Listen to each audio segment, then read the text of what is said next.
वो ओलंपिक में जाएगी हमारी बहन। सर कितने महीनों तक इन बेटियों को अपनी सरकार और सिस्टम से लड़ना पड़ा सर। सुप्रीम कोर्ट ने कहा, उसके बाद एफआईआर हुई नहीं, सरकार ने एफआईआर भी नहीं करी। जो बेटियों से छेड़छाड़ के मामले में क्या कारण था सर, हमें नहीं पता क्यों एफआईआर नहीं की गई।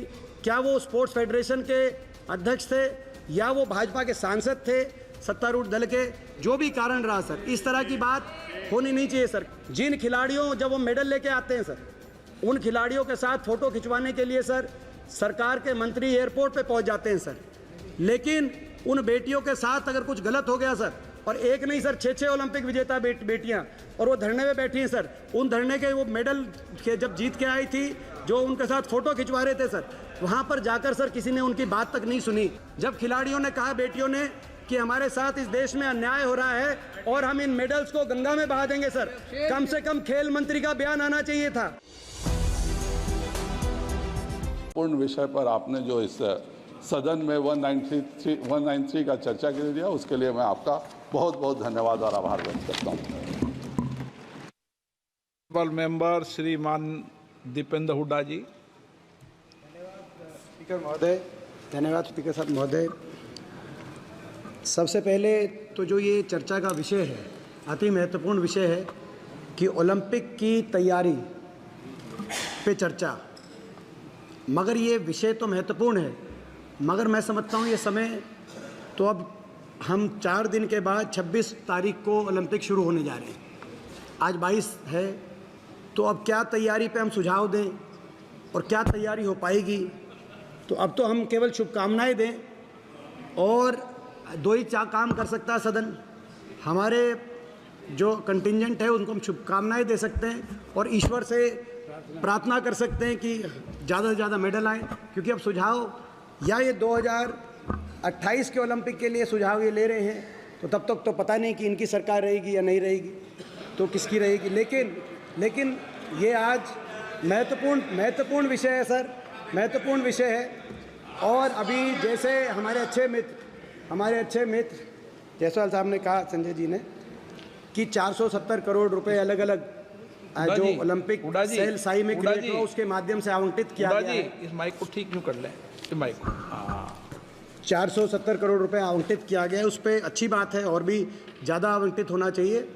और विदेशों में ट्रेनिंग्स जो कराई जा रही है, उसके लिए जिस तरीके से अलग अलग ब्यौरा दिया गया खेल वर्ग, उस पर हमें इतना ही कहना है सर कि इसमें जो आवंटित किया गया है उसमें हॉकी और रेसलिंग का नंबर काफ़ी पीछे है इन 470 करोड़ में, जबकि ये 2 ऐसे खेल हैं जो सबसे ज़्यादा मेडल, ये हमारी ना सिर्फ हमारी देश की धरती से जुड़े हुए खेल हैं, कुश्ती और हॉकी, मगर देश के सबसे ज़्यादा मेडल इन 2 ओलंपिक के मेडल इन 2 खेलों से आए हैं। उनका आवंटन ज़्यादा किया जाना चाहिए था, उनका आवंटन का नंबर 9वें और 10वें स्थान पे है, ये मैं इस बारे में कहना चाहता हूँ। अगर हम ओलंपिक और भारत देश के खेल की बात करें और हरियाणा का अगर हम संदर्भ ना लें तो वो चर्चा अधूरी होगी, और अधूरी मैं इसीलिए कह रहा हूँ, ओलंपिक में अभी तक हमारे देश के इतिहास में 35 मेडल हमारे देश ने अर्जित किए हैं, जिसमें से 23 इंडिविजुअल खेलों के मेडल हैं। इन 23 में से 10 मेडल हरियाणा के खिलाड़ी हमारे देश के लिए लेके आए हैं पिछले 4 ओलंपिक में, यानी कि 40 से 2% की आबादी वाला हरियाणा 40 से 50% ओलंपिक के मेडल, और केवल ओलंपिक ही नहीं, एशियाई और कॉमनवेल्थ के मेडल्स में भी हरियाणा की हिस्सेदारी इतनी होती।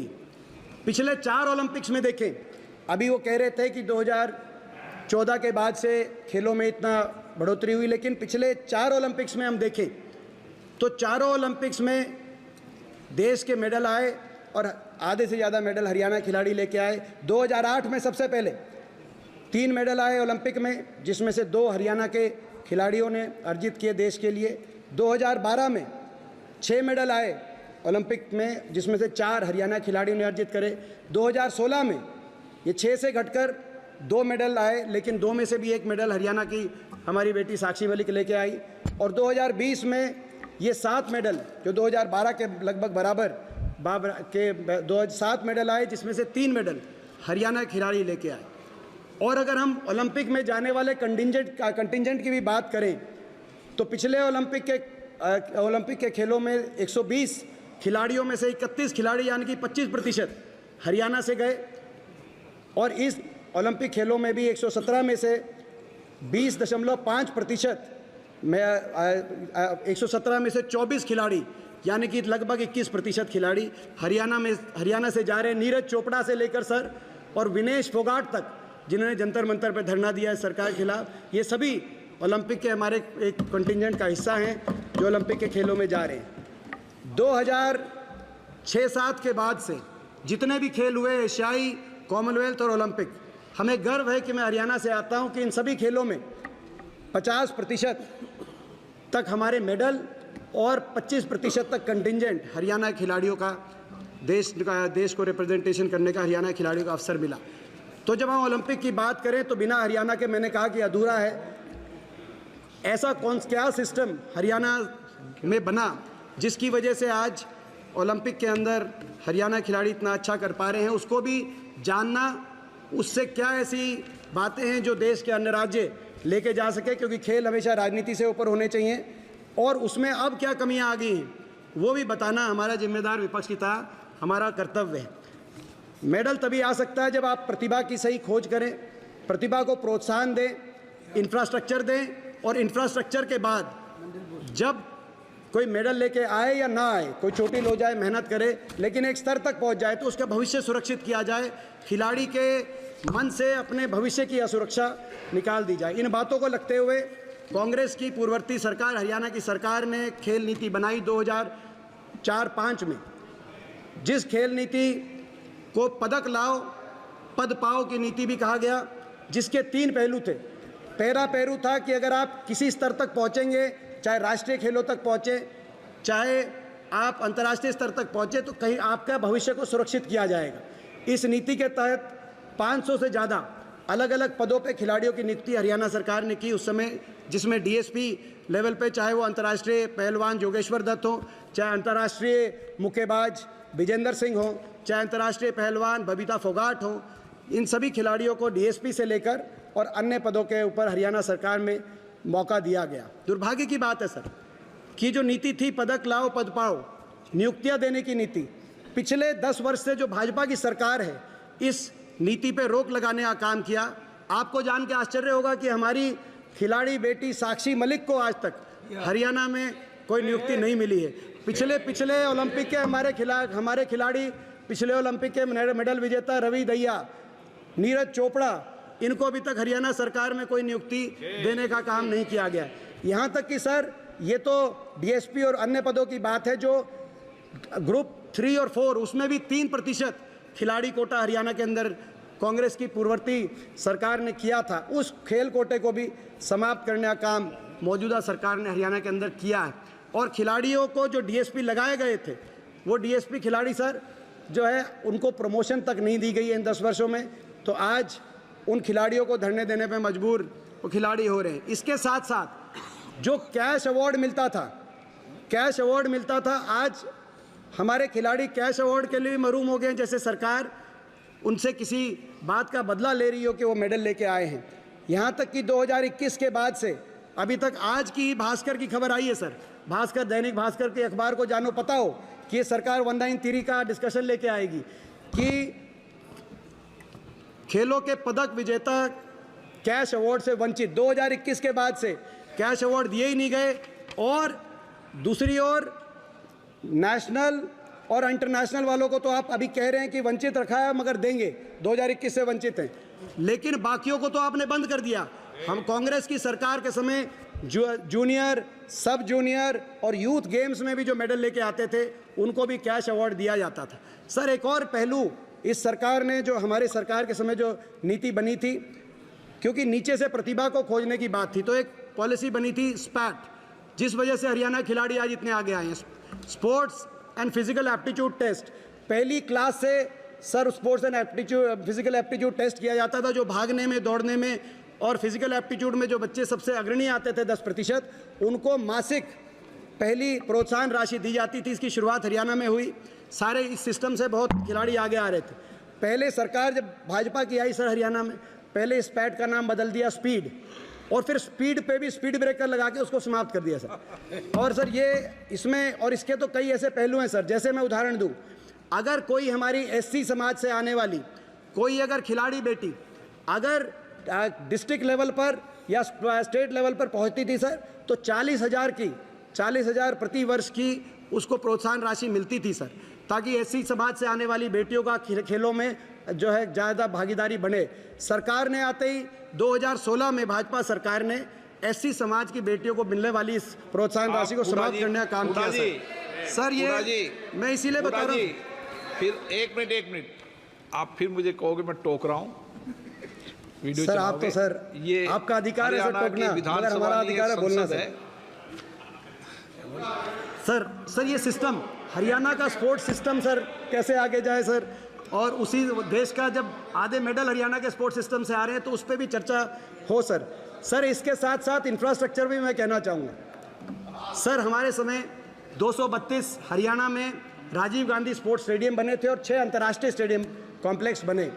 दुर्भाग्य से, और इन स्टेडियम्स में सर नर्सरीज और कोचेज़, ताकि हर स्पोर्ट्स स्टेडियम में, ग्रामीण स्पोर्ट्स स्टेडियम के अंदर किसी न किसी एक खेल की नर्सरी बने और उस पर हम ध्यान केंद्रित कर पाएँ। मगर मौजूदा सरकार ने सर वहाँ इन नर्सरीज़ को बिल्कुल ही नज़रअंदाज करते हुए पिछले 10 वर्ष में एक भी कोच की भर्ती हरियाणा के अंदर नहीं हुई सर। और जो स्टेडियम्स हैं उनकी दुर्दशा, रोहतक के स्टेडियम की, अम्बाला के स्टेडियम की सर दुर्दशा, और अम्बाला कैंट में तो सर एक ऐसा स्टेडियम है जो पिछले 7 वर्ष से कंस्ट्रक्शन जिसमें चल रही है, आज तक उसमें कंस्ट्रक्शन ही पूरी नहीं हुई। ऐसा सर व्यवस्था आप हरियाणा के अंदर देख पा रहे हैं सर।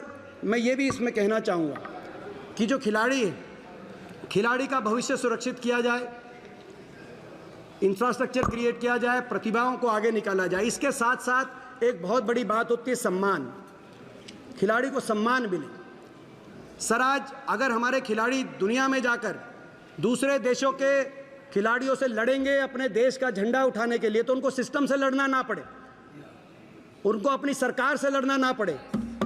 आप विनेश फोगाट को क्या कहेंगे सर जब वो ओलंपिक में जाएगी हमारी बहन?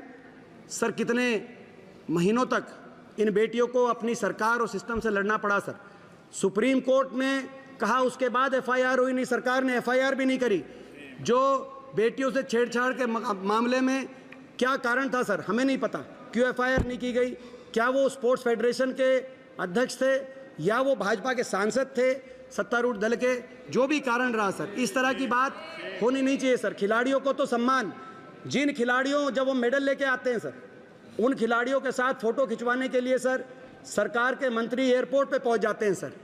लेकिन उन बेटियों के साथ अगर कुछ गलत हो गया सर, और एक नहीं सर 6 ओलंपिक विजेता बेटियां, और वो धरने में बैठी हैं सर, उन धरने के वो मेडल के जब जीत के आई थी, जो उनके साथ फोटो खिंचवा रहे थे सर, वहाँ पर जाकर सर किसी ने उनकी बात तक नहीं सुनी। और यहाँ तक सर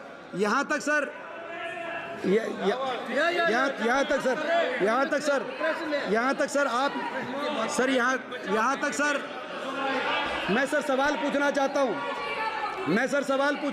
सर, मैं सरकार से ये सवाल पूछना चाहता हूँ सर।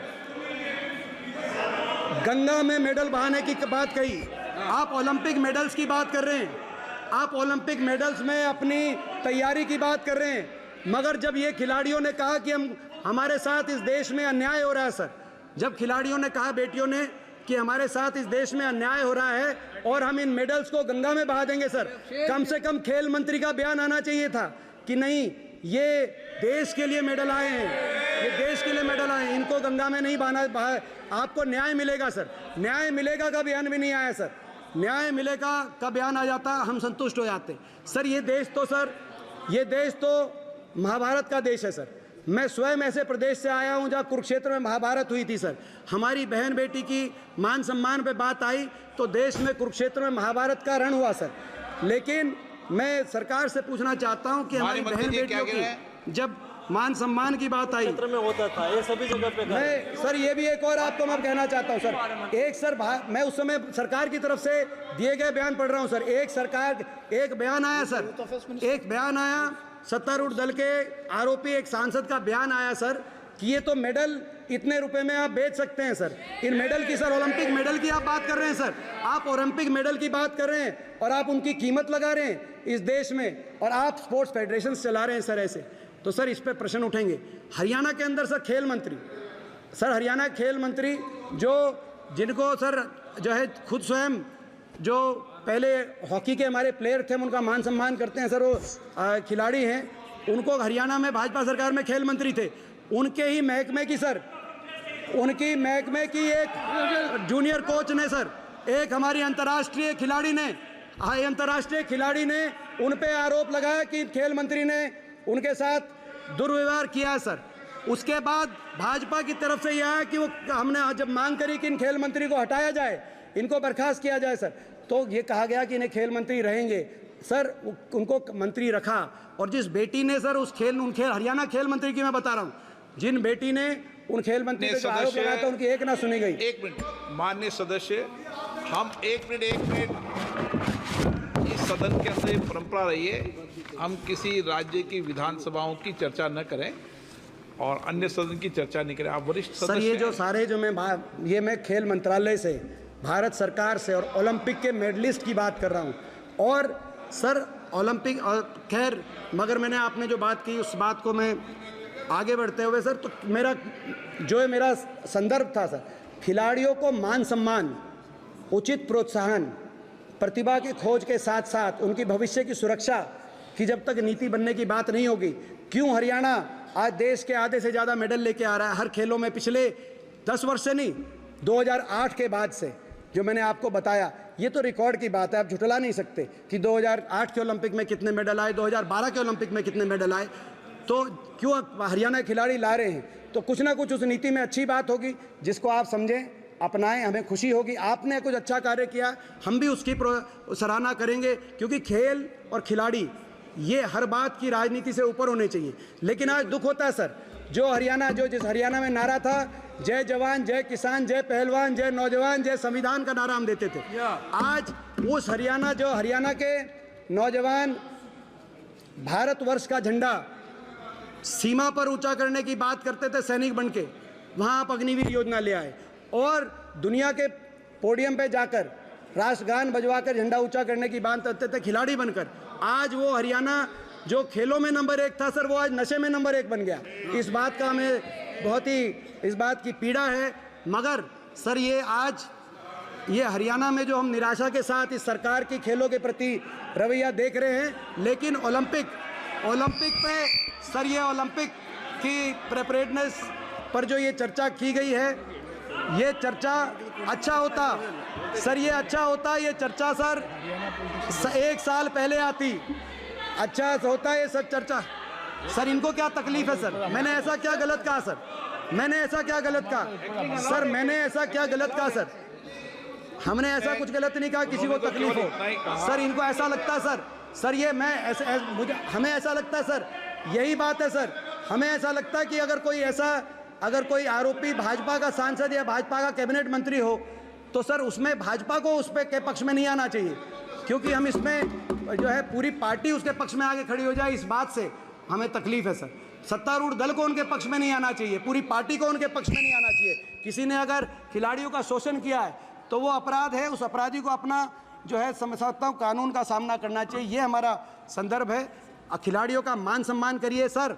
एक कहा जाता था, एक कहावत, पढ़ोगे लिखोगे तो बनोगे नवाब, खेलोगे कूदोगे तो होगे खराब। एक कहावत थी, चौहान साहब हंस रहे हैं, ये कहावत थी। हरियाणा की पूर्ववर्ती हुड्डा सरकार ने दिखा दिया उस कहावत को बदल के कि पढ़ोगे लिखोगे तो बनोगे नवाब, मगर खेलोगे कूदोगे तो भी बनोगे लाजवाब। तो ये कहावत को बदल के दिखा दिया। अब आपने दोबारा से आपने उस कहावत का दूसरा अर्थ कर दिया कि खेलोगे कूदोगे तो सरकार बीजेपी की सरकार हो जाएगी नाराज। आपने उस कहावत को दोबारा से मोड़ दिया। सर ये दोबारा से खेलोगे कूदोगे तो होगे लाजवाब, इसकी तरफ ये कदम बढ़ाएं, हम एक एक कदम पे आपका साथ देंगे सर। बहुत बहुत धन्यवाद। श्री संसदीय कार्य मंत्री जी। दीपेंद्र जी ने बहुत जोशीला भाषण दिया, मुझे अच्छा लगा। लेकिन क्या है, मेरा एक अनुरोध है, जो खेल मंत्री इसका जवाब देंगे तो जितने भी बोला है आप ज़रूर बैठिए, क्योंकि पिछले 10 सालों में जो काम हुए हैं स्पोर्ट्स के क्षेत्र में, पिछली बार मेरा एक्सपीरियंस था कि आप बोल के एलिगेशन लगा देते और वो चले जाते, बाद में सुनते नहीं हैं। कितना ज़्यादा काम मोदी सरकार ने किया है वो आप जरूर सुनिए, और खिलाड़ियों के लिए और खेलों के लिए कितना मोदी जी का सरकार ने किया है वो खिलाड़ियों से सुनना चाहिए। आप फेडरेशन का लड़ाई का यहाँ पे मत डालिए, यहाँ ओलंपिक का तैयारी और खेल को बोलिए, ये जो फेडरेशन झगड़ा को यहाँ मत लाइए। सर अब सुनिए, देखिए सर, खेल संघ में, एक मिनट, खेल संघ जो स्पोर्ट्स फेडरेशन होता है उसमें पॉलिटिक्स होना ही है, क्योंकि वो चुनाव करके ही आप वहाँ प्रेसिडेंट सेक्रेटरी बन सकते हैं, वो रूल है। तो जब किसी भी स्पोर्ट्स फेडरेशन में चुनावी के माध्यम से ही प्रेसिडेंट सेक्रेटरी बनते हैं तो वहाँ तो दो भाग होते ही है। वो पॉलिटिक्स को यहाँ लेके मत आइए, आपने फेडरेशन पॉलिटिक्स को यहाँ पे मिक्स किया है। ये ओलंपिक की तैयारी के बारे में बात कीजिए ना, जो खेल और खिलाड़ियों के लिए नरेंद्र मोदी जी ने जो किया है 75 साल में किसी सरकार ने नहीं किया है। आप यहाँ राजनीतिक भाषण मत कीजिए।